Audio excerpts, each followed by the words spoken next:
No dia 25 de abril de 2026, um carro de corrida vai a leilão em Mônaco. Preço estimado, R$ 23 milhões. É um Tolema azul, modelo TG183B, o carro em que um jovem paulistano de 24 anos estreou na Fórmula 1 em 1984. O nome dele era Ayrton Senna.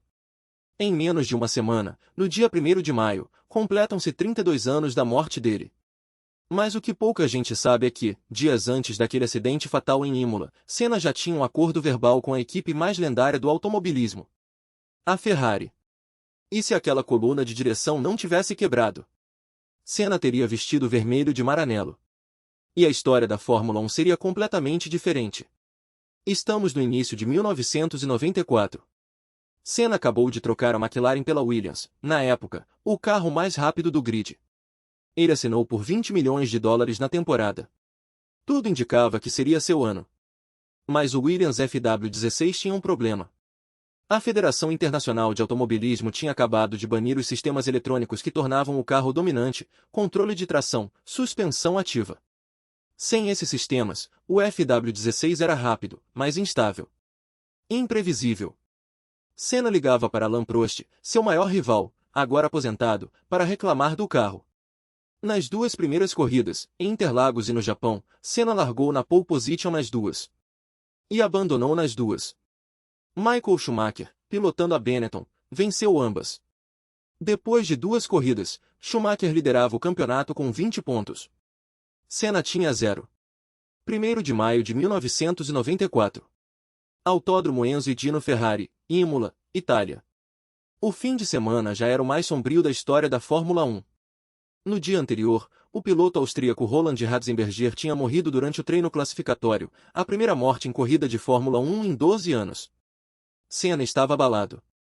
Imagens das câmeras de bordo mostram ele chorando dentro do capacete antes da largada. Mesmo assim, largou na pole.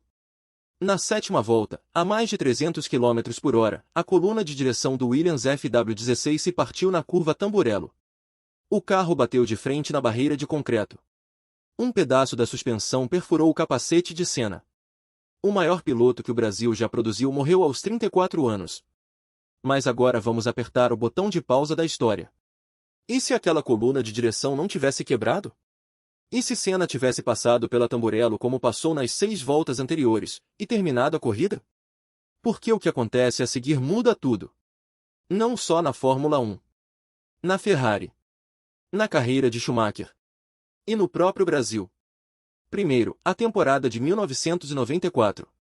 O Williams FW16 era problemático no início, mas a equipe já estava desenvolvendo o FW16B, uma versão corrigida que chegou nas corridas seguintes. Damon Hill, o substituto de Senna, quase ganhou o campeonato com esse carro. Perdeu o título para Schumacher por um único ponto, depois de uma colisão controversa na última corrida, em Adelaide. Se Senna estivesse no cockpit, a história seria outra. Senna era mais rápido que Hill. Mais experiente. Mais implacável. Com o FW16B corrigido, ele provavelmente teria vencido o campeonato de 1994, seu quarto título mundial. E Michael Schumacher?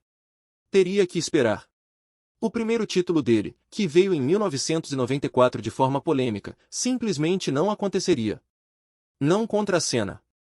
Segundo eixo, a Ferrari. Jean Todt, chefe da escuderia na época, confirmou publicamente que ofereceu a Senna um contrato para 1995. Luca di Montezemolo, presidente da Ferrari, se encontrou com Senna dias antes de Imola. Senna disse a ele, se não for em 1995, será em 1996. Imagina a cena. Ayrton Senna, tetracampeão mundial, vestindo o macacão vermelho de Maranello. Correndo ao lado de Jean Alesi. Com o motor Ferrari V12 rugindo atrás dele. Mas o que ninguém conta é o efeito cascata. Se Senna vai para a Ferrari em 1995, Michael Schumacher não vai. Schumacher trocou a Benetton pela Ferrari em 1996, e construiu lá sua lenda de 5 títulos consecutivos, de 2000 a 2004. Mas se a cadeira já está ocupada pelo brasileiro? Schumacher teria que encontrar outro caminho. E a era de dominância alemã na Ferrari simplesmente não existiria. Terceiro eixo, o legado. Lewis Hamilton tem 7 títulos mundiais. Schumacher tem 7. Esse número é a montanha que todo piloto tenta escalar. Mas se Senna sobrevive, a matemática muda completamente. 4 títulos em 1994. Possivelmente 5 ou 6 até 1998, quando ele teria 38 anos, a mesma idade em que Schumacher ainda era competitivo. O recorde a ser batido não seria 7. Seria de Senna. E aí vem a pergunta que assombra a Fórmula 1 há 32 anos. Schumacher teria conseguido? Hamilton teria igualado? Ou o debate sobre o maior de todos os tempos simplesmente não existiria, porque a resposta seria óbvia. Senna. E tem um eixo que vai além das pistas. Senna morreu durante uma das piores crises econômicas do Brasil. Ele era o símbolo de que um brasileiro podia ser o melhor do mundo em alguma coisa.